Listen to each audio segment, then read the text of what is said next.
Dua kerangka manusia dewasa tanpa kepala dengan kondisi yang pertama, kerangka dengan sebuah gagang cambuk menemaninya, dan yang satunya lagi dengan sebuah rantai di bagian kerangka kakinya.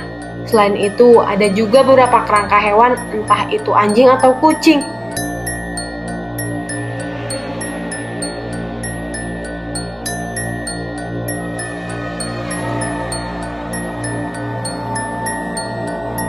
Halo semuanya, sekarang saya akan kembali menceritakan cerita jeritan malam dari akun Kaskus Meta.Morphosis.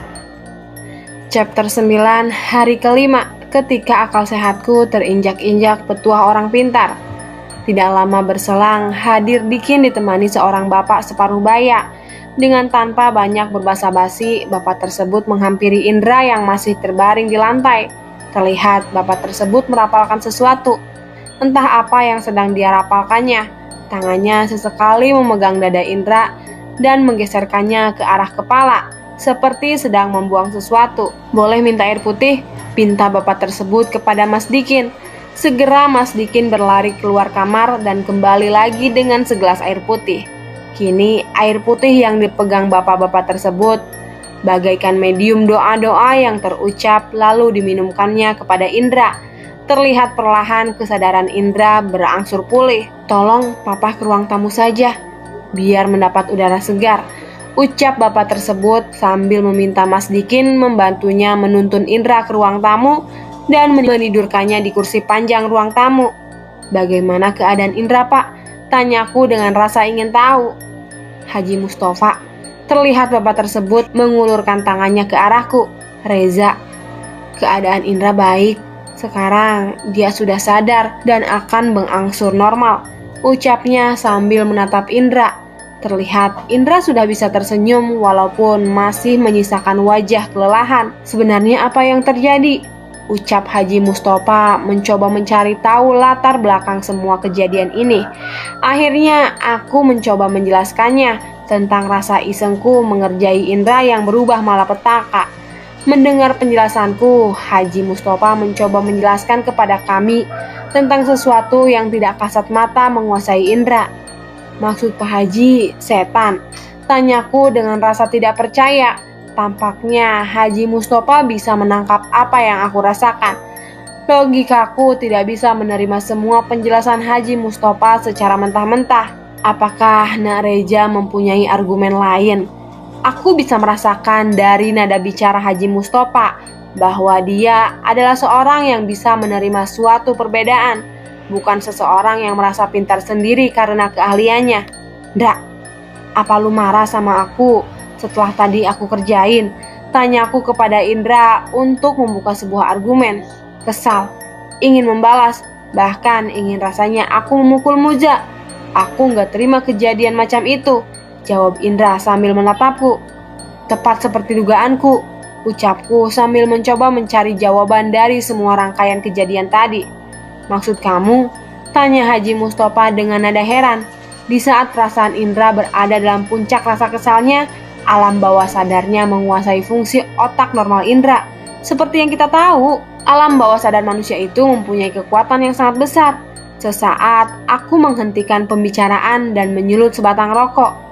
Seorang yang lemah bisa menjadi kuat, baik bisa menjadi jahat. Berhubung Indra sebelumnya mempunyai dendam sama aku, akhirnya Indra bisa bertindak seperti itu. "Maksudmu seperti apa, Za?" tanya Indra. Sepertinya kesadarannya sudah mulai berangsur normal. "Mencengkram dan mencekikku. Bahkan kamu bernafsu banget membenturkan kepalaku di lantai," jawabku menerangkan. Tampak raut wajah tidak percaya di wajah Indra mendengar jawabanku. Raut mukanya seakan mengatakan rasa tidak percayanya telah melakukan itu semua. Terlihat senyum dari wajah Haji Mustofa mendengar penjelasanku. "Semua penjelasan kamu benar, tapi jangan lupa, Tuhan menciptakan jin dan manusia.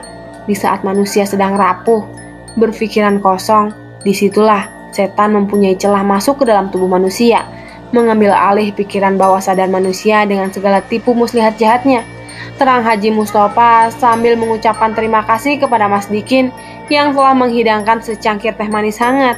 "Andai kamu tadi terluka, 100% bukan pekerjaan setan," dia hanya membisikkan kejahatan. Kebetulan tadi Indra menyimpan kebencian sama aku. Rasa benci yang Indra rasakan di bawah alam sadar ditambah dengan bujukan setan untuk mewujudkannya. Maka terjadilah peristiwa itu. Sungguh dahsyat bukan? Ucap Haji Mustofa kembali. Aku bisa menerima semua argumen Haji Mustofa. Bapak tua ini telah membuatku terkagum-kagum atas pikiran intelektualnya. Tadinya aku berpikir dia akan mematahkan argumenku dan membalasnya dengan argumen yang 100% klinik.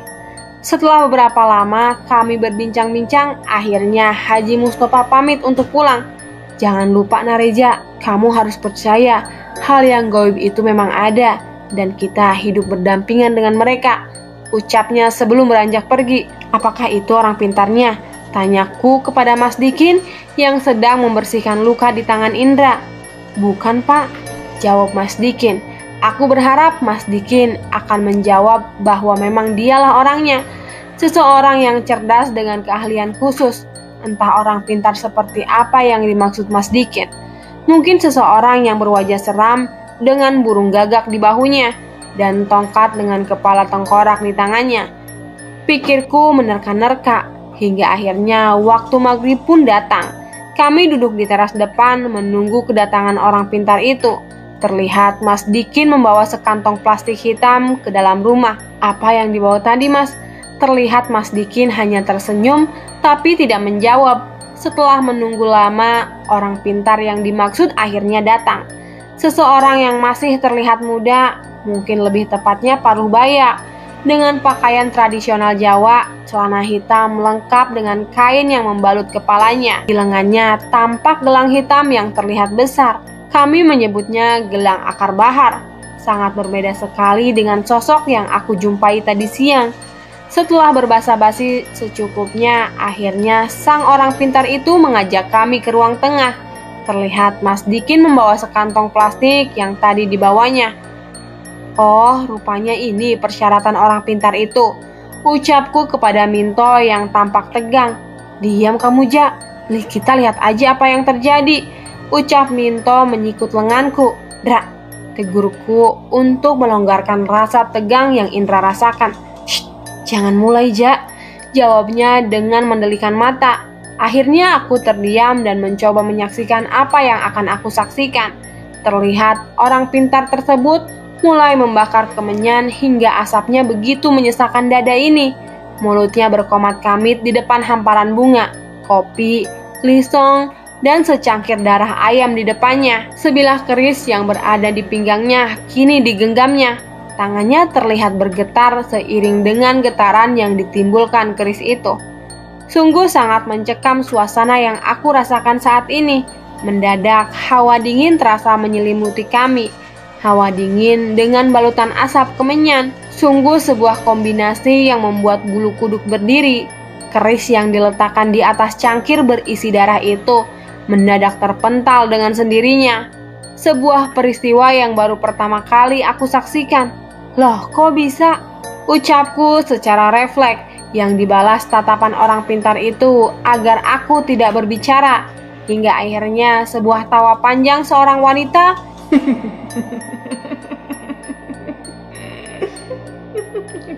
diiringi dengan bunyi benda yang jatuh. Pintu kaca yang membatasi ruang tengah perlahan terlihat, membuka dan tertutup kembali. Setelah sang orang pintar terlibat pembicaraan entah dengan siapa, akhirnya semua ritual itu ditutup. Mereka sudah menerima permintaan maaf kita dan berjanji tidak mengganggu lagi. Ucap orang pintar itu mencoba menjelaskan. Loh, katanya mau diusir, kok ini malah diberi sesaji? Tanyaku dengan nada protes. Mereka ini penghuni lama, sangat kuat. Diusir kemanapun, mereka akan kembali lagi. Kalau boleh tahu, itu kamar siapa? Tanya orang pintar itu menuju ke arah kamarku. Kamar saya, Pak, ada apa? Terlihat tatapan matanya yang agak kurang senang kepadaku.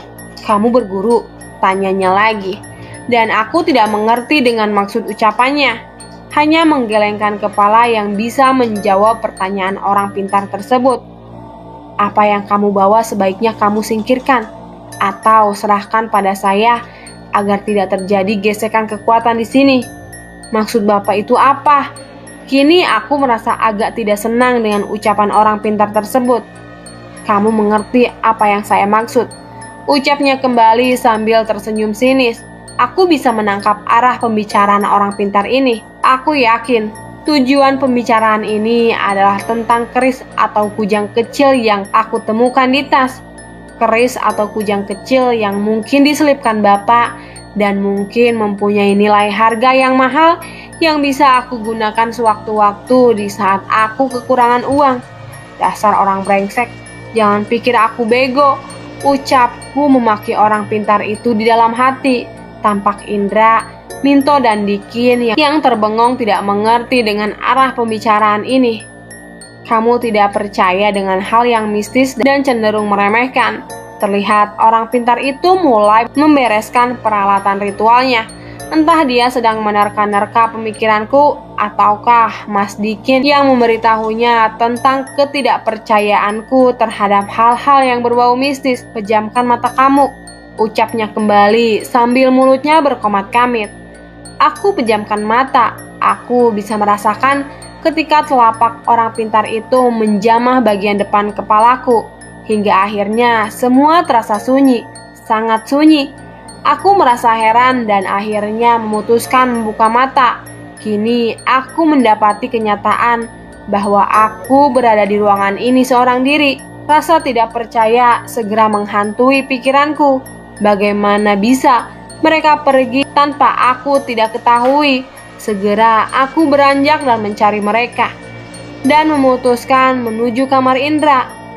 Entah mengapa kakiku terasa ingin melangkah ke sana. Hingga akhirnya ketika aku membuka pintu kamar, aku mendapati sesosok wanita tanpa kepala yang duduk di atas lemari kamar Indra dengan gaun putih yang terlihat usang, terjuntai panjang menutupi kakinya hingga menyentuh lantai. Dan yang lebih membuatku merinding adalah tangan.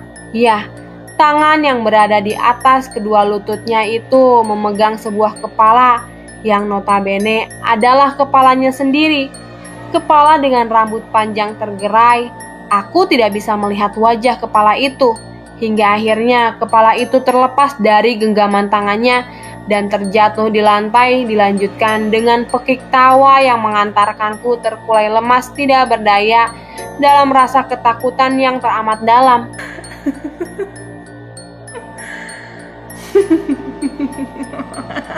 Chapter 10, Bulan Kemes. Sesuatu yang tidak diharapkan.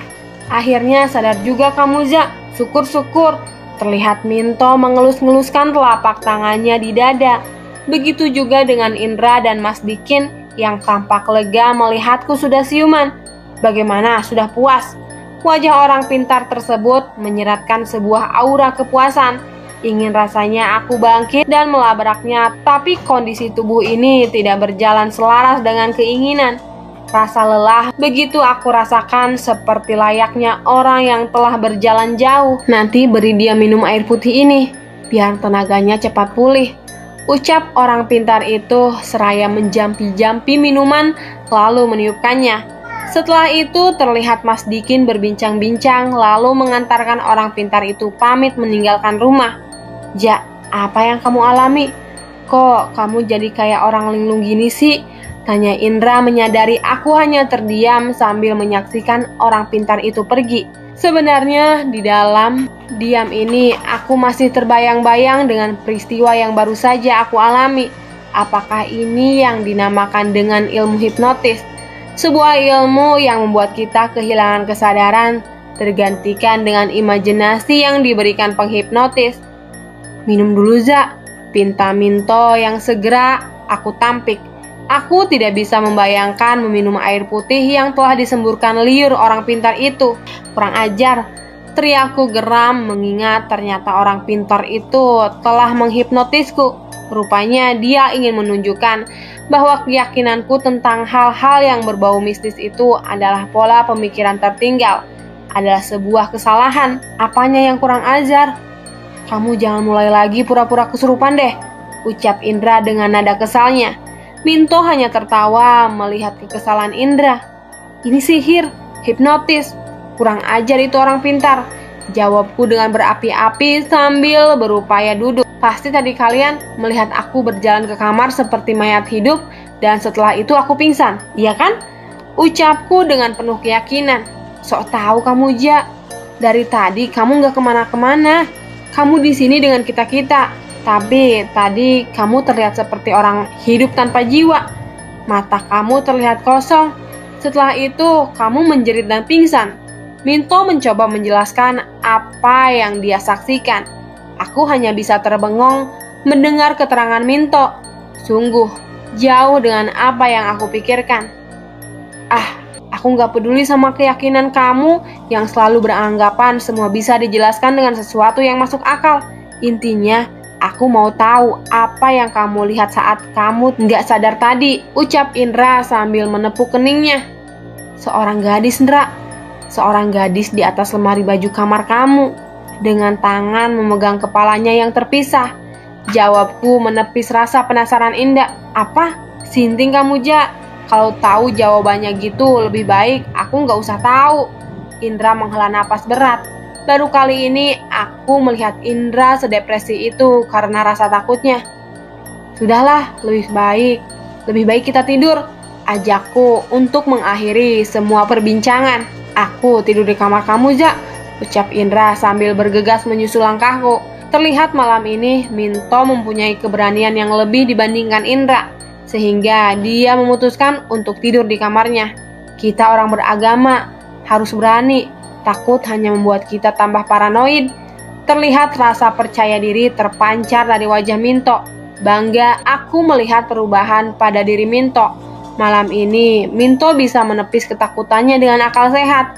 Hingga selang 20 menit, rasa banggaku akhirnya luntur seiring dengan teriakan dan ketukan tangannya di pintu kamar. Ja, Dra, bangun. Aku ikut tidur bareng dong. Cepat buka pintunya, ucapnya kembali dengan ketakutan yang lebih keras. Mendapati kami lambat untuk merespon permintaannya, hingga akhirnya Indra dengan malas membuka pintu. Kenapa kamu, Tok? Muka kamu jadi pucat gitu, ucap Indra melihat Minto yang terlihat lebih syok dan diam terduduk di dalam kamar. Kutuklah rumah ini, sial. Bisa nggak kamu bayangkan ketika kamu mau coba tidur dan memeluk guling, tahu-tahu guling itu seperti menghembuskan napas.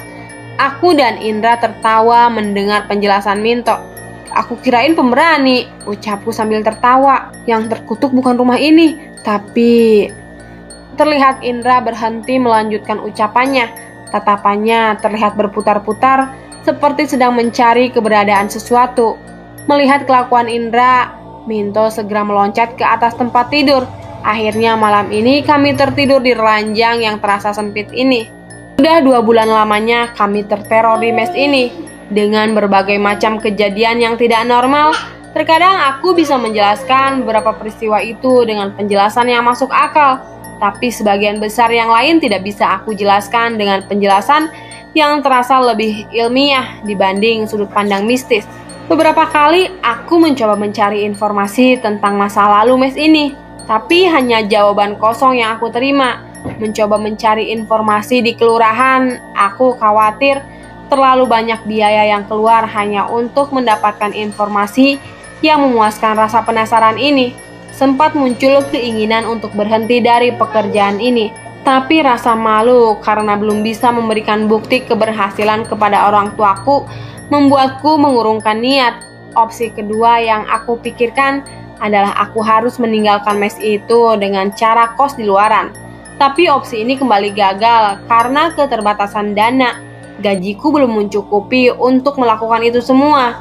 Mengajak Indra dan Minto pun menemui kata gagal. Minto dengan alasan mengirim uang untuk keluarganya di rumah. Indra terlalu sibuk dengan dunia hiburannya, lebih tepat dengan sebutan hiburan malam. Sering Indra menceritakan tentang gadis-gadis lokalisasi dan tempat pemijatan yang jauh dari kata tradisional. Semua itu dilakukan dengan alasan iseng, refreshing, menghilangkan rasa tegang di mes. Apapun alasannya, tetap saja intinya keinginan membuang lendir. Mumet rasanya memikirkan itu semua, ucapku di sela pekerjaan akhir. Bunyi jarum jam begitu terdengar jelas di kesunyian kantor yang mulai sepi dari aktivitas. Terlihat waktu sudah menunjukkan pukul 7 malam. Sempat terpikir untuk menerima ajakan Indra, Yanto, dan Minto untuk menghabiskan malam minggu di tempat hiburan malam. Tapi tugas pekerjaan bagaikan dinding tebal yang menghalangi jalan aku ke sana. "Belum pulang, Pak," tegur seorang security kantor. Tatapan mataku segera berpaling dari layar HP yang aku pegang. "Sebentar lagi, Pak," jawabku sambil tersenyum. Seiring security beranjak pergi, aku kembali membaca isi SMS yang dikirimkan Wulan beberapa hari yang lalu. Besok Wulan akan datang ke mes untuk mengisi libur cutinya. Tidak lupa aku meminta tolong kepada Mas Imron untuk menjemput Wulan di stasiun. "Waktunya pulang," ucapku begitu menyelesaikan pekerjaan akhir. Lama aku terdiam di pinggir jalan menunggu angkot yang lewat. Di antara rasa bosan menunggu, muncul ide untuk mampir ke rumah makan yang pernah ditunjukkan Indra dan Minto. Sebuah rumah makan dengan pelayan seksinya, Hesti. Kebetulan aku pun belum makan malam. Daripada aku bengong sendiri di rumah, Minto dan Indra pasti belum pulang. Begitu juga dengan Mas Dikin yang selalu pergi tanpa aku ketahui, ucapku kepada diri sendiri. Ketika aku memasuki rumah makan, sempat muncul pertanyaan akan ramainya rumah makan ini. Tidak siang ataupun malam selalu ramai. Menurut pendapatku, makanan di sini terlihat biasa-biasa saja rasanya, tapi entah kenapa selalu ramai.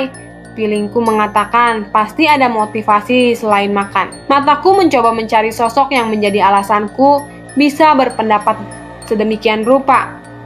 Tidak ada. Segera aku memesan makanan dan mencari posisi yang enak.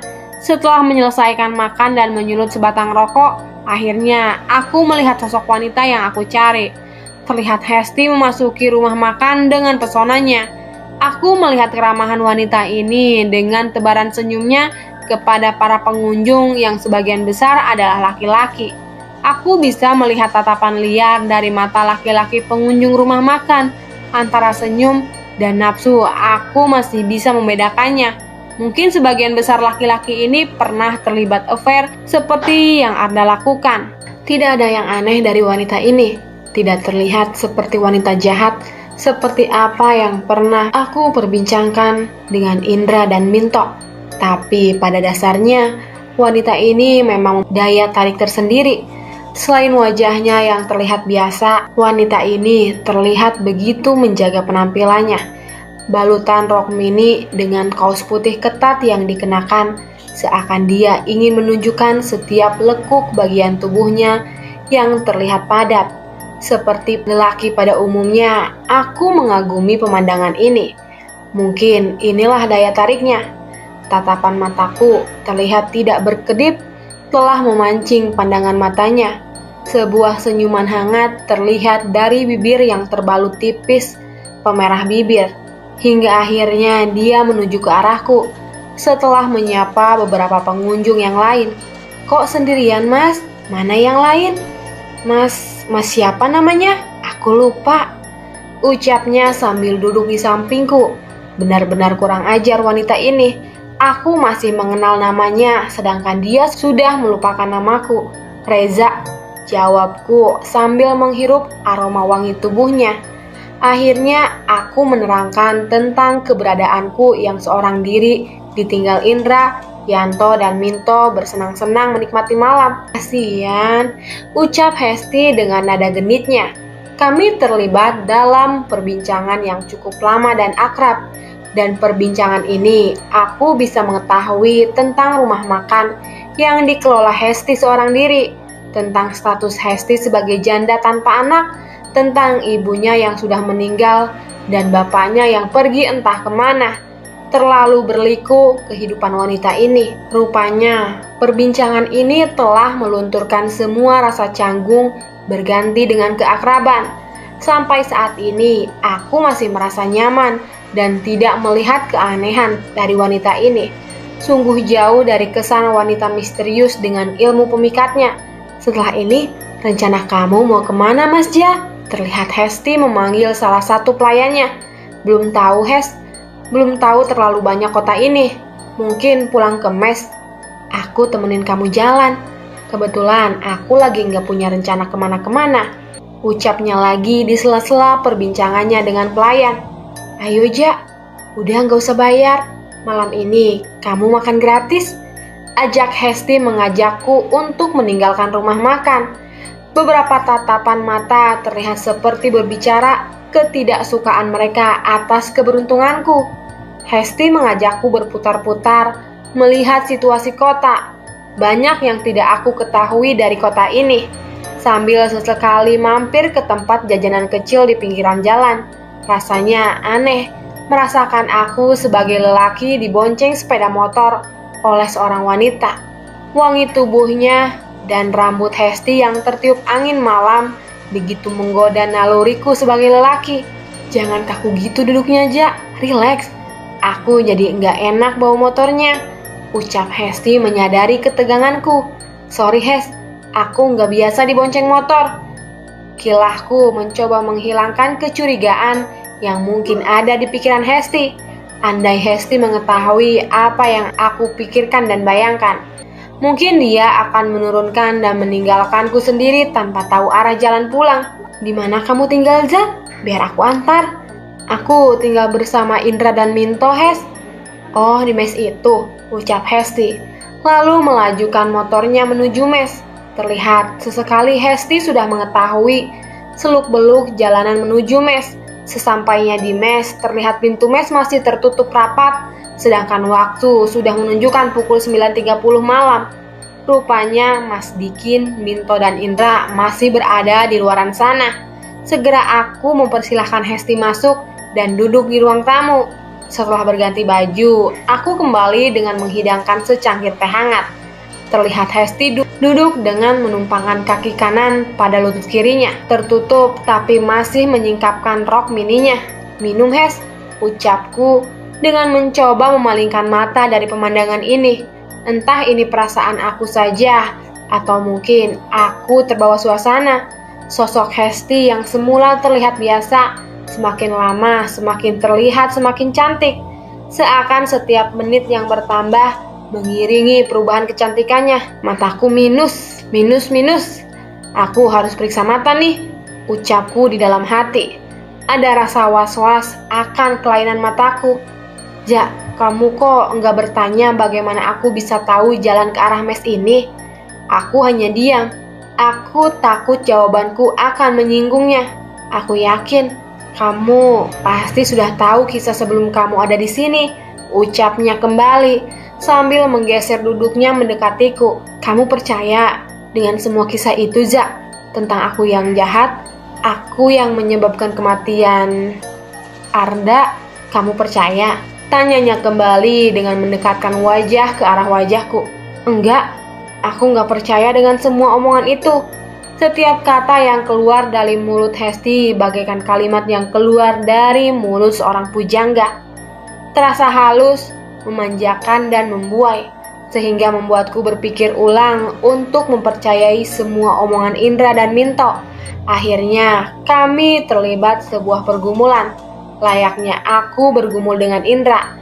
Yang membedakan hanyalah dalam pergumulan ini ada hawa nafsu birahi yang timbul setiap pergerakan tubuh. Di kamar aja Hes, ucapku dengan napas yang memburu sambil menarik tangan Hesti menuju kamar. Ketika mendapati pintu kamar sudah terbuka dan hendak melangkahkan kaki ke dalam kamar, mendadak langkah Hesti terhenti. Tatapan matanya ke arah dalam kamar segera menghentikan segala aktivitas kami.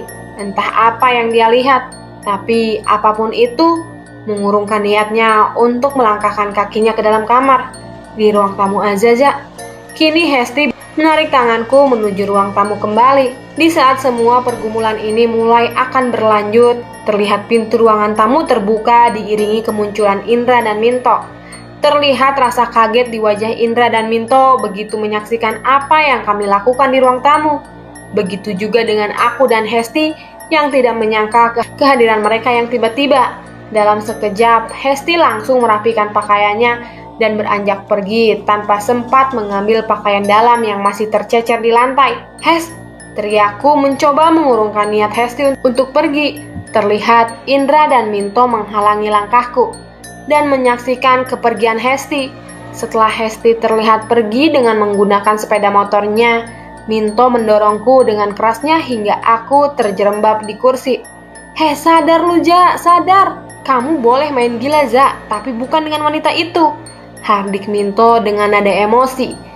Tidak ada keinginan aku untuk melawan balik tindakan Minto. "Kalau kamu mau seperti itu, lebih baik kamu ikut kami tadi sore, bukan malah coba ngelakuin dengan si Hesti," ucap Indra dengan lebih bijak. Setelah emosi Minto cukup reda, terlihat dia menjulurkan tangan seraya meminta maaf atas kekerasannya. "Maaf, aku lepas kendali." Setelah mengucapkan kalimat itu, segera aku beranjak ke kamar dengan terlebih dahulu mengambil pakaian dalam Hesti. "Bodoh, tolol kamu, Za." Hela napasku terasa begitu berat. Sebuah kekeliruan telah aku lakukan malam ini. Rasanya tidak cukup semua caci maki ini aku arahkan ke diri aku sendiri.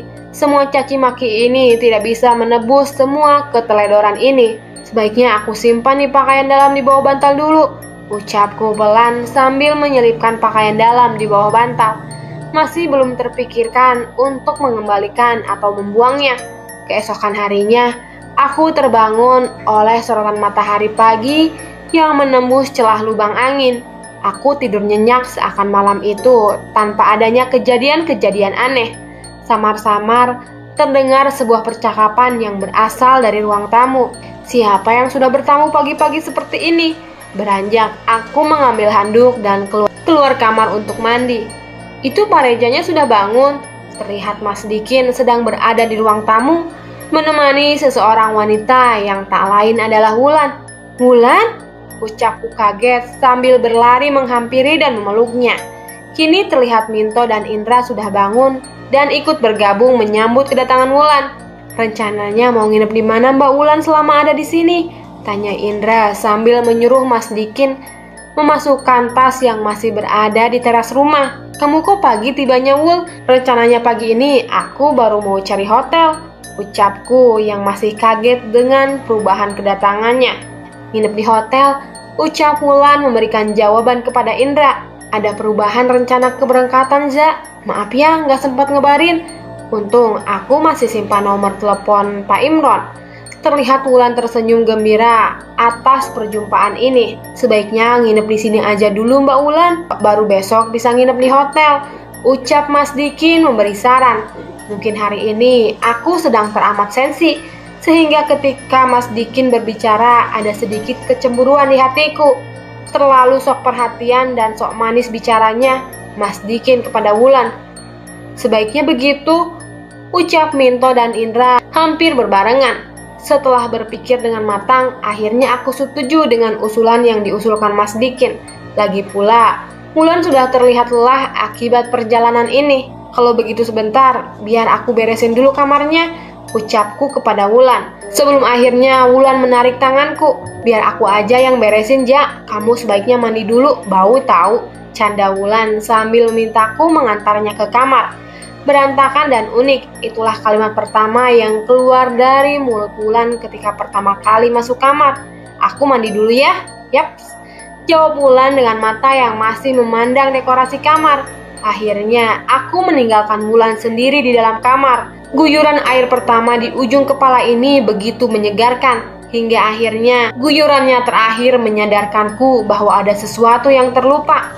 Entah mengapa ada rasa rindu untuk berjumpa dengan Hesti.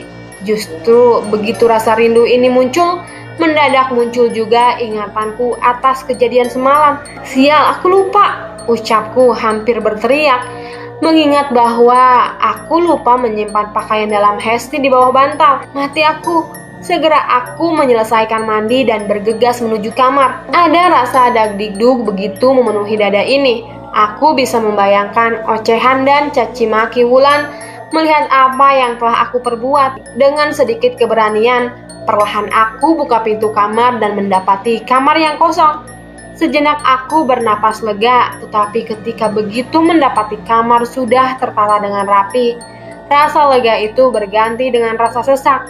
Segera aku menuju ranjang dan menyingkap bantal tempatku menyimpan pakaian dalam itu. Hanya hamparan spray yang aku temui tanpa ada sesuatu apapun di atasnya. Brengsek, makiku sambil membayangkan kemarahan di wajah Wulan. Segera aku berjalan menuju lemari untuk berganti pakaian. Kini tampak pakaian dalam itu sudah tersusun rapi di antara tumpukan pakaianku. Setelah berganti pakaian, aku mendapati Wulan sudah duduk di ruang tamu bersama Mas Dikin, Minto, dan Indra. Terlihat dingin, sangat dingin, melebihi hembusan angin dingin yang selalu menghembus mengiringi kejadian-kejadian aneh di rumah ini. Tampak perubahan dari raut muka Wulan dan aku. Sudah cukup menyadarkan Indra dan Minto bahwa ada sesuatu yang terjadi antara aku dan Wulan. Ja, sebaiknya kami cari makan dulu, biar nanti sekalian aku beliin makanan untuk kalian berdua. Tentunya Wulan pasti lapar, ucap Indra sambil mengajak Minto dan Mas Dikin meninggalkan kami berdua. Wul, belum sempat aku mengucapkan permintaan maaf, terlihat tangan Wulan memberi isyarat agar aku tidak meneruskan ucapan ini. Kamu sia-siakan hubungan ini, Za. Kamu sia-siakan kepercayaan yang aku berikan.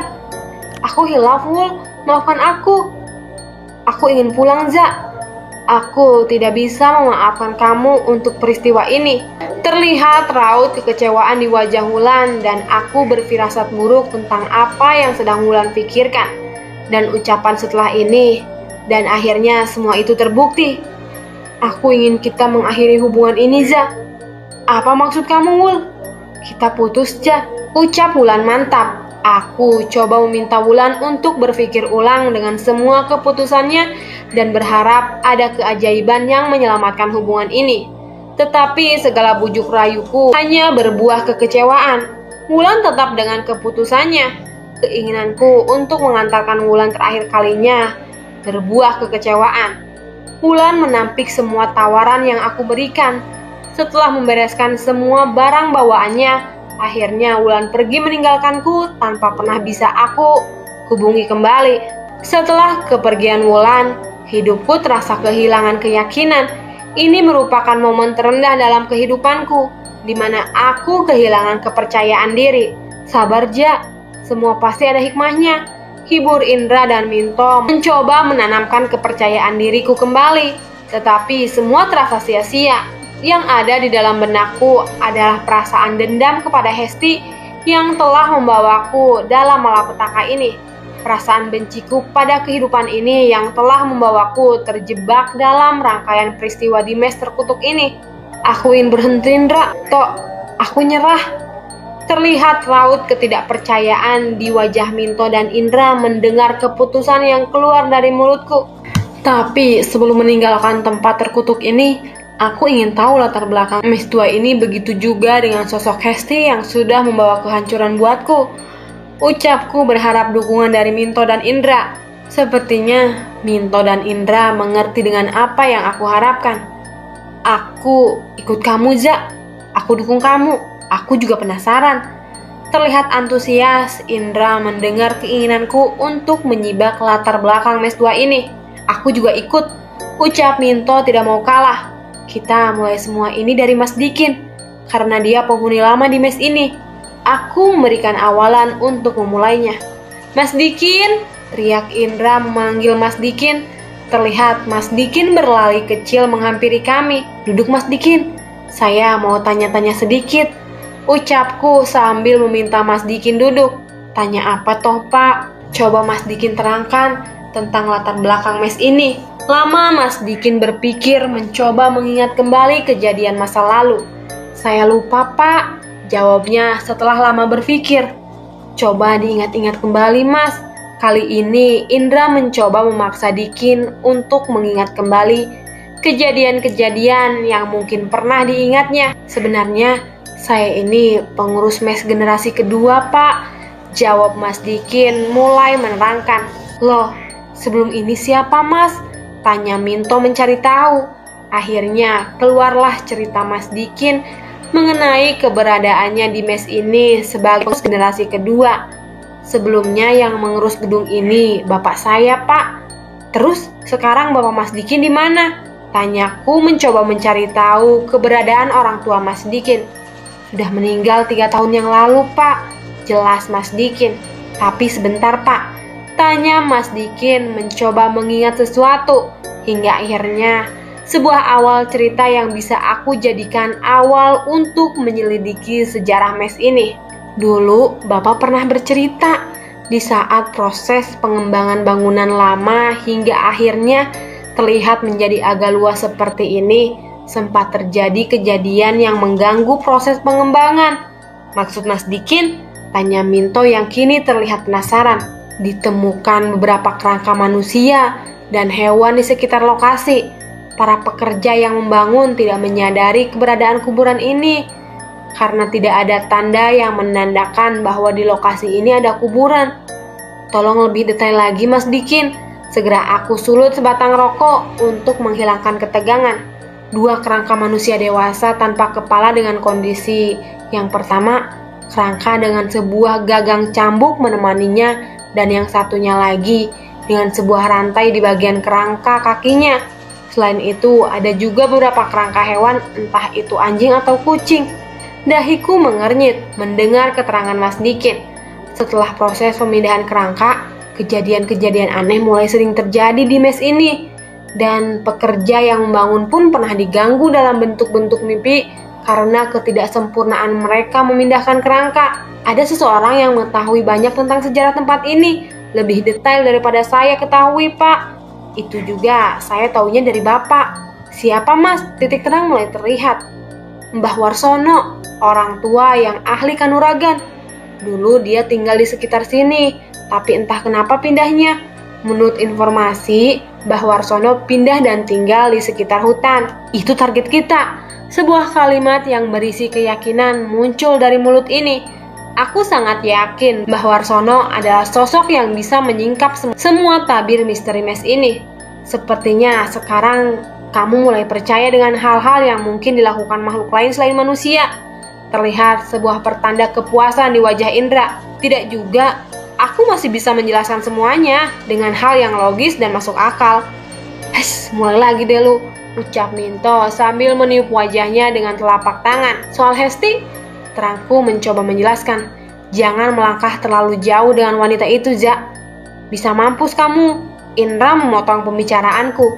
Jujur saja, aku nggak percaya dengan tuduhan kalian yang mengatakan Hesti mempunyai ilmu pemikat atau sebagainya. Aku punya jawaban lain dan ingin aku buktikan dan perbandingkan.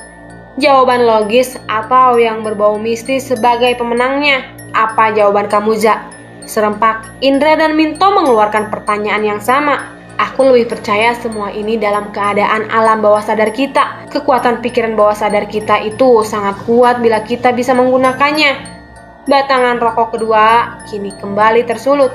Contohnya, kita bisa memindahkan atau menggerakkan suatu benda, memprediksi, bahkan membuat seseorang jatuh hati terhadap kita, atau bahasa supranaturalnya, pelet.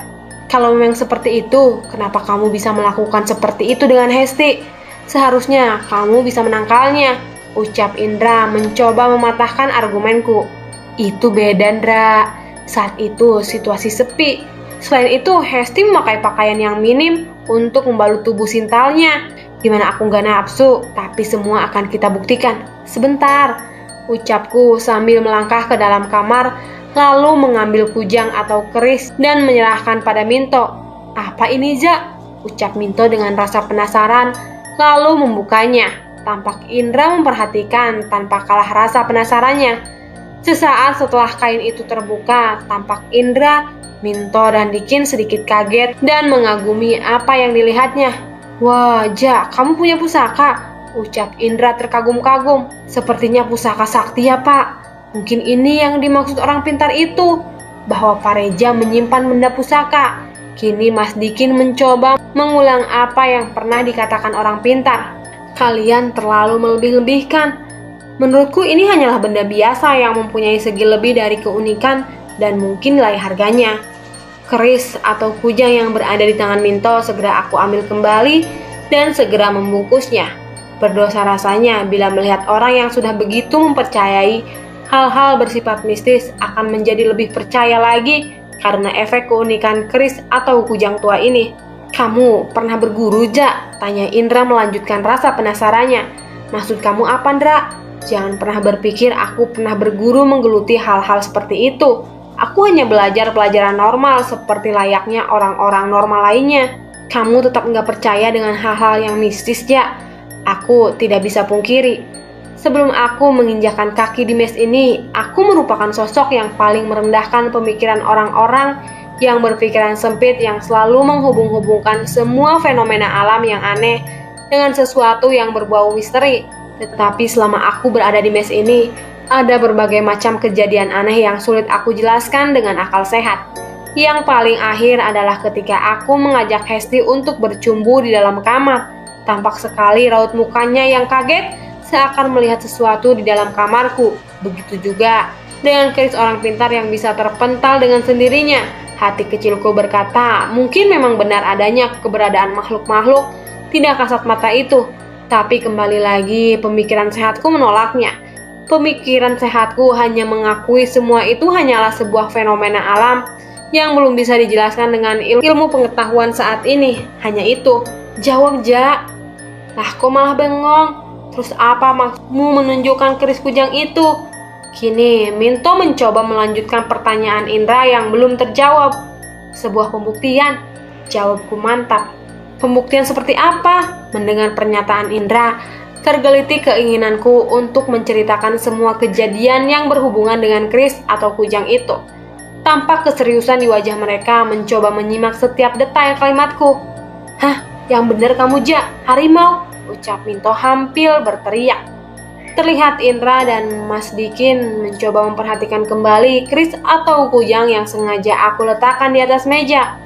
Kalau kamu tanya apa omonganku tentang harimau itu benar, pasti aku jawab enggak lah. Aku sendiri pun belum pernah melihat bentuk harimau itu. Logikanya seperti ini. Kakek-kakek tua, orang pintar, dan Hesti, andai memang mereka benar melihat sosok harimau itu, mereka itu pun juga manusia seperti kita. Makanya sama, matanya sama. Harusnya apa yang mereka lihat, kita pun bisa melihatnya. Sebelum aku membuktikan benda ini pada Hesti, aku ingin membuktikan apakah benda ini memang mempunyai aura kekuatan di rumah ini malam ini. Jangan gila kamu, Ja, aku takut, ucap Indra penuh khawatir. Ah, gimana sih kamu, Indra? Tadi kata kamu mau dukung aku. Aku dukung cari latar belakang mes ini, Ja, bukan nantangin macam ini. Udah ikut aja, Indra. Soalnya kita takut atau enggak takut hasilnya sama aja. Itu makhluk penunggu mes ini selalu mengganggu. Terlihat keraguan di wajah Indra mendengar ajakan Minto. Karena pilihan berbanding 3 lawan 1, akhirnya Indra memutuskan untuk ikut serta. Mas Dikin, di antara ruangan di rumah ini, di bagian mana Mas Dikin sering diganggu kejadian aneh? Soalnya Mas Dikin yang paling lama tinggal di sini. Tanya aku mencoba mencari keterangan dari Mas Dikin. Di bagian dapur dan kamar mandi. Tapi di dapur lebih sering terjadi gangguan. Karena di situ tempat ditemukannya kerangka-kerangka itu. Ayolah, Zak, semua rencana sudah siap. Sebaiknya aku sama Minto cari hiburan di luar dulu. Sebelum nanti malam aku stres nemenin kamu, ucap Indra sambil menarik tangan Minto. Terlihat Minto mengajak Mas Dikin. Sebaiknya saya di rumah aja, Pak, nemenin Pak Reja, tolak Mas Dikin. Ya sudah kalau begitu, aku juga mau tidur dulu. Semoga nanti malam semuanya berjalan lancar, jawabku sambil melangkahkan kaki menuju kamar tidur. Lama aku tertidur hingga akhirnya sayup-sayup suara Mas Dikin terdengar. Bangun Pak Reza, bangun. Aku lihat jam sudah menunjukkan pukul 8 malam. Rupanya aku tertidur sangat lama hingga kedatangan malam pun tidak aku sadari. Walah Pak Reza, maaf saya tadi bangunin. Soalnya saya khawatir melihat Pak Reza tidurnya lama sekali.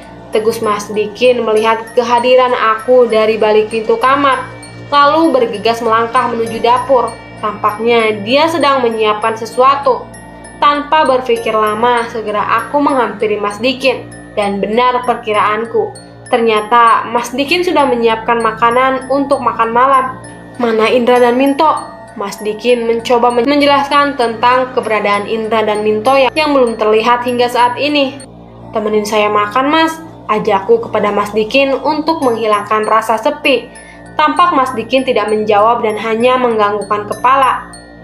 Pak Reja jadi ingin membuktikan apa yang direncanakan tadi siang, tanya Mas Dikin tanpa sekalipun tatapannya memandangku. Terlihat dia terlalu asik mainkan sesendok nasi di tangan kanannya. Kenapa Mas? Mas Dikin takut atau ragu?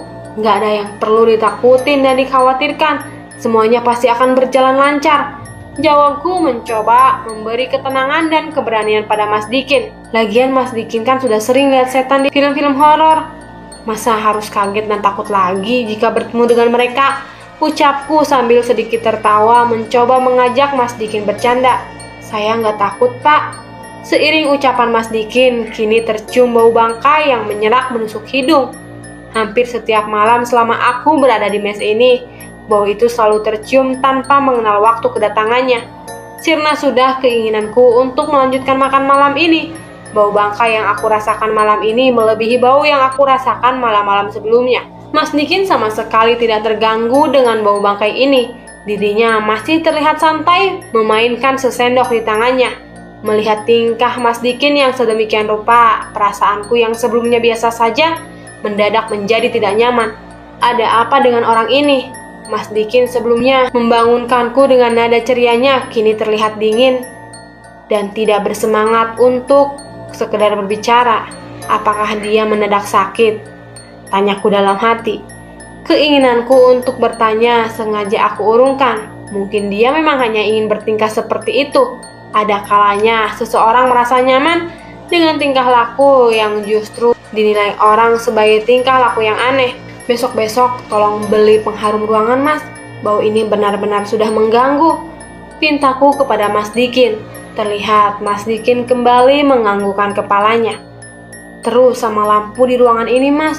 Tolong diganti dengan yang lebih terang. Saya heran kok pada betah-betah ya tinggal di rumah yang lampunya redup. Biarkan saja, Pak, jangan diganti. Akhirnya Mas Dikin mengeluarkan suaranya.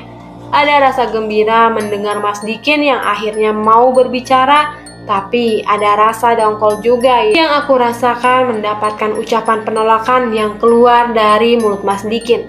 Sangat terasa tidak sopan. Permintaanku yang sangat sederhana mendapatkan penolakan seperti itu. Bila alasan penolakan ini dikarenakan tidak ada yang mau mengeluarkan uang hanya untuk membeli sebuah lampu, maka aku yang akan memberikan uang untuk membeli lampu. Tidak hanya satu buah lampu, tapi lampu itu sudah terlihat redup, Mas. Saya harap besok diganti. Belum sempat aku melanjutkan ucapan ini, bola lampu itu seperti mengeluarkan pijaran api dan mendadak padam lalu menyala lagi dalam sekejap. Kembali aku melanjutkan ucapan yang sempat terhenti karena kejadian itu. Saya tidak takut, Pak. Terdengar suara Mas Dikin yang terdengar pelan dan lirih. Apa sih, Mas? Ucapku jengkel melihat ketidakjelasan maksud ucapan Mas Dikin. Saya tidak takut, Pak. Kali ini suara Mas Dikin terlihat lebih berat dan serak. Tangan yang semula memainkan sendok kini terlihat bergerak ke arah kepala. Terlihat seperti seseorang yang sedang merapikan rambut. Dalam setiap belayan tangannya kini terlihat beberapa helai rambut yang ikut tertarik dan terlihat lepas dari kulit kepalanya. Sungguh menjijikan sekaligus menakutkan. Kulit kepala yang terlepas rambutnya itu meninggalkan luka seperti luka kulit yang terkelupas. Semua kejadian ini sontak membuatku kaget, tapi semua hanya berlangsung dalam sekejap. Kini semua kejadian, sebuah suasana mencekam penuh dengan ketakutan. Bergetar rasanya tubuh ini menyaksikan semua itu. Saya tidak takut, Pak. Kini wajah Mas Dikin yang sedari tadi menunduk ke arah piring makan, perlahan demi perlahan mengangkat pandangannya ke arahku. Pandangan wajah itu bukan Mas Dikin yang aku kenal. Wajah itu terlihat begitu tua dengan keriput yang mulai menghiasi kulitnya. Terlihat kusam dan menyeramkan. Aliran darah dan detak jantungku seperti berhenti menyaksikan ini semua. Ini tidak nyata, ucapku mencoba memberanikan diri di antara rasa ketakutan itu. Sebelum semuanya terasa berat, akhirnya aku beranikan diri untuk keluar dari situasi ini dengan mencoba berlari di antara persendian yang mulai terasa kaku. Sungguh efek takut ini sudah mematikan semua susunan saraf pergerakanku. Semua terasa lambat. Di antara langkah kaki yang terasa berat ini, masih bisa aku saksikan tatapan matanya yang begitu tajam dan menyeramkan. Di antara dua pilihan untuk berlari menuju kamar tidur atau berlari menuju pintu keluar rumah. Akhirnya, aku putuskan untuk berlari sekuatnya menuju pintu keluar rumah walaupun dengan langkah kaki yang terasa semakin berat. Berat itu yang aku rasakan, dan semuanya semakin terasa berat ketika mendengar suara Mas Dikin memanggil namaku. Terdengar langkah kakinya begitu cepat menyusul. Di antara detak jantungku yang berdegup kencang, kini terasa tangan Mas Dikin yang berusaha menarik baju di pundakku. Ini benar-benar tidak masuk akal, sangat gila dan di luar kemampuanku untuk memahami ini semua. Andai ini memang makhluk astral, bagaimana mungkin dia bisa berlaku seperti layaknya manusia, berlari mengejar langkahku, seperti seekor predator yang mengejar mangsanya. Dengan seluruh keberanian yang tersisa, akhirnya aku beranikan diri untuk menolehkan kepala ini ke belakang. Terlihat wajah Mas Dikin yang panik dan penuh ketakutan. Wajah itu adalah wajah Mas Dikin yang aku kenal, sangat berbeda dengan wajah yang aku lihat di dapur tadi. "Sadar Pak Reja, sadar!" ucap Mas Dikin. Terdengar agak keras sambil mengguncang-guncangkan pundakku. Ada secercah keberanian yang muncul mendengar suara Mas Dikin yang berusaha menyadarkanku entah dari apa. Tapi ada juga rasa takut dan khawatir dengan sosok Mas Dikin yang sekarang berada tepat di belakangku. Aku tidak ingin makhluk ini berhasil memperdaya dan menakutiku untuk yang kedua kalinya. Aku coba untuk memperhatikan secara seksama wajah Mas Dikin. Hati kecilku menilai ada kejujuran dari ucapannya, dan itu cukup menjadi dasar untuk aku mempercayainya. "Mas Dikin?" tanyaku mencoba kembali meyakinkan. "Aduh Pak Reja, sumpah saya Dikin. Yakin dan percaya, itulah yang harus aku tanamkan di hatiku saat ini." "Kalau kamu Mas Dikin, yang tadi di dapur itu siapa?" tanyaku dengan rasa heran. Wah, kalau tahu bakal seperti ini, lebih baik tadi saya ikut Pak Minto dan Pak Indra jalan-jalan. Pak Reja benar-benar membuat saya spot jantung. Saya nggak mengerti dengan maksud yang diucapkan Mas Dikin. Nada bingung terdengar dari pertanyaanku. Akhirnya berkisahlah Mas Dikin tentang kejadian yang baru saja terjadi. Rupanya sosok yang berada di dapur tadi memang Mas Dikin adanya. Justru keanehan terjadi pada diriku. "Masa sih Mas saya seperti itu?" "Benar Pas, saya sampai takut," jawab Mas Dikin mencoba meyakinkanku tentang ucapannya yang mengatakan bahwa aku terlihat berbicara sendiri sewaktu di dapur tadi. "Tapi itu benar Mas Dikin kan?" Kembali aku mengulangi pertanyaan di antara rasa bingung dan heran atas apa yang aku alami. "Ya ampun benar Pak, kan Pak Reja sendiri yang nyuruh saya duduk nemenin makan. Tapi setelah itu, Bapak sibuk sendiri berbicara entah dengan siapa, tanpa sedikit pun mendengarkan ucapan saya. Ini benar-benar aneh. Kali ini, aku benar-benar tidak mempunyai jawaban apa-apa atas kejadian di dapur tadi. Sumpah, saya takut melihat Pak Reja yang ketakutan seperti itu. Sampai-sampai piring yang pecah tersenggol tangan Pak Reja saya tinggalkan begitu saja di lantai. Melihat Pak Reja lari, saya juga ikutan lari. Saya pikir Pak Reja melihat sesuatu yang menyeramkan. Akhirnya aku jelaskan kepada Mas Dikin tentang peristiwa yang baru saja aku alami. Terdengar tidak masuk akal dan terkesan mengada-ngada. Andai di ruangan tamu ini ada orang lain selain Mas Dikin, aku tidak akan menceritakan apa yang baru saja aku alami. Bercerita sesuatu yang tidak masuk akal hanya akan membuatku seperti orang bodoh yang sedang berhayal. Saya percaya Pak, nggak mungkin Pak Reza berbohong soal seperti itu. Karena Pak Reza itu orang yang paling anti untuk mempercayai hal-hal mistis. Kalau boleh saya kasih saran Pak, sebaiknya rencana Bapak tadi siang itu sebaiknya dibatalkan saja. Perasaan saya nggak enak Pak, ucap Mas Dikin dengan raut wajah khawatir. Ah, itu cuma perasaan Mas Dikin aja yang penakut. Aku mencoba meredakan ketakutan Mas Dikin. Kembali tercium bau bangkai seperti bau yang tercium di dapur tadi. Pandanganku menatap Mas Dikin dengan harapan Mas Dikin mencium juga bau yang tercium indera penciumanku ini. Tadi Mas Dikin mencium bau ini juga di dapur. Iya Pak, terlihat mulut Mas Dikin komat kamit membaca sesuatu. Bisa aku rasakan udara di ruangan tamu yang biasanya terasa hangat, kini seperti terjamah kekuatan tak kasat mata itu. Terasa dingin dan lembab, samar-samar terdengar suara seperti orang yang sedang membenturkan sesuatu di lantai. Suara apa itu Mas? Saya nggak tahu Pak. Mata Mas Dikin memberikan isyarat bahwa sumber suara itu berasal dari teras depan.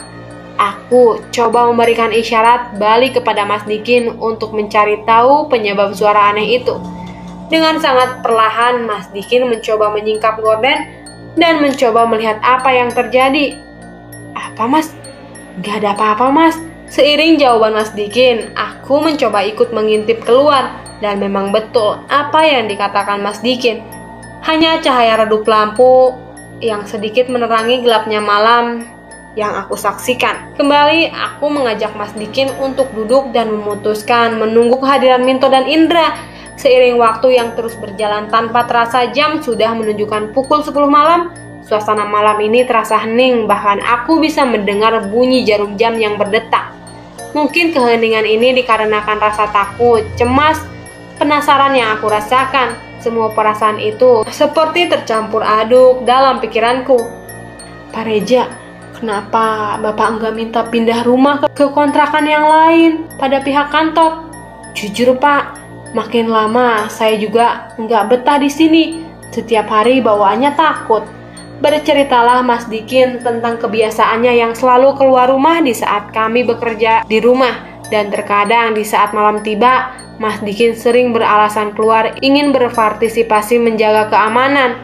Runtuh sudah pandanganku yang beranggapan bahwa Mas Dikin adalah orang yang bisa aku andalkan di saat terjadi sesuatu, dikarenakan aku melihat ketenangan Mas Dikin menghadapi fenomena ini. Bukannya enggak minta Mas, saya, Indra dan Minto bahkan sudah ngajuin bersama keinginan untuk pindah tempat tinggal, tapi selalu saja perusahaan beralasan semua itu belum dianggarkan. Jadi untuk sementara lebih baik tinggal di aset milik perusahaan. Aku coba menjelaskan alasan kami masih bertahan di mes ini. Jadi gimana Pak? Masih mau nungguin Pak Minto dan Pak Indra? Kembali Mas Dikin mencoba bertanya di antara perasaan yang semakin lama semakin terasa mencekam. Aku bisa melihat ketidaknyamanan Mas Dikin dalam duduknya. Malam seperti tidak memberikanku banyak pilihan, hanya ada 2 pilihan. Duduk dengan perasaan takut yang tak beralasan, atau berbuat sesuatu untuk pembuktian dan menghilangkan semua rasa penasaran ini. Tunggu sebentar Mas, bergegas aku melangkah ke kamar untuk mengambil keris kujang tua itu. Tampak Mas Dikin mencoba mengikutiku. Aku harap benda ini bisa sedikit memberikan gambaran kejadian yang bisa menghapuskan garis tipis di antara keraguanku untuk mempercayai dan tidak percaya dengan hal mistis. Harapku ketika menggenggam keris atau kujang itu. Mas Dikin tampak kebingungan mencoba mengikuti apa yang selanjutnya akan aku lakukan. Di mana Mas Dikin letakkan sesajen terbesar di rumah ini? Tampak ada sedikit keraguan di wajah Mas Dikin untuk menjawabnya. Di mana Mas? Tanyaku sekali lagi. Kali ini Mas Dikin mengajakku untuk menuju dapur. Tampak di meja makan bekas piring makan Mas Dikin yang masih menyisakan nasinya yang belum habis termakan. Begitu juga dengan pecahan piring dan nasi yang berserakan di lantai bawah meja makan. Di luar pintu itu Pak, Mas Dikin mencoba membuka pintu yang menghubungkan dapur dengan halaman luar belakang mes. Ketika pintu terbuka, terlihat sesajen dengan berbagai macam menu di dalamnya. Bodoh, ini benar-benar bodoh. Aku coba memaki semua kekonyolan ini dalam hati yang terdalam. Sesajen ini sama seperti sesajen yang aku lihat di kamar Minto dan Indra. Tapi kini terlihat ada tambahan yang sangat mencolok mata ini. Sebuah kepala ayam hitam terlihat di sana. Sebuah cawan yang berisi sajian darah ayam. Ini siapa ada tambahan kepala ayam itu Mas? Orang pintar itu Pak, jawab Mas Dikin dengan polosnya. Rupanya orang pintar yang pernah menghipnotisku waktu itu yang memberikan ide pintar ini. Mana kemenyannya Mas? Ucapku kepada Mas Dikin. Terlihat Mas Dikin berlari mengambil kemenyan dan kembali lagi dengan sebuah bungkusan di tangannya. Kemenyan ini memang sengaja aku pesan sedari siang tadi. Pengalamanku menyaksikan orang pintar yang membakar kemenyan dalam proses ritualnya telah menginspirasiku untuk melakukan hal yang sama. Tanpa berlama-lama lagi, segera aku bakar kemenyan dan duduk bersila. Di antara redupnya lampu belakang dan gelapnya malam, angin yang berhembus menyebarkan aroma wangi kemenyan ke segala penjuru. Andai ada orang di sekitar sini yang bisa mencium aroma ini, tentunya dia akan berlari tunggang langgang karena ketakutan. Kini Mas Dikin ikut duduk bersila di sampingku. Aku bingung apa yang harus aku ucapkan untuk berinteraksi dengan mereka. Untuk sementara, kami hanya duduk dengan pandangan menatap kegelapan malam. 20 menit berlalu tanpa ada sesuatu kejadian apapun. Mungkin kami salah melakukan ritual ini. Bosan rasanya menghadapi kenyataan ini. Di mana suara-suara itu? Di mana makhluk-makhluk yang biasanya mengganggu itu? Di mana harimau yang konon katanya jelmaan kujang atau keris tua ini? Di mana bau bangkai yang biasa muncul itu? Di mana? Rasa kecewa dan bosan yang bercampur aduk di dalam penantian tanpa hasil ini rupanya telah berhasil memancing rasa emosi yang aku pendam. Siapapun kalian, apapun kalian, muncul. Tunjukkan kalau kalian memang ada di sini.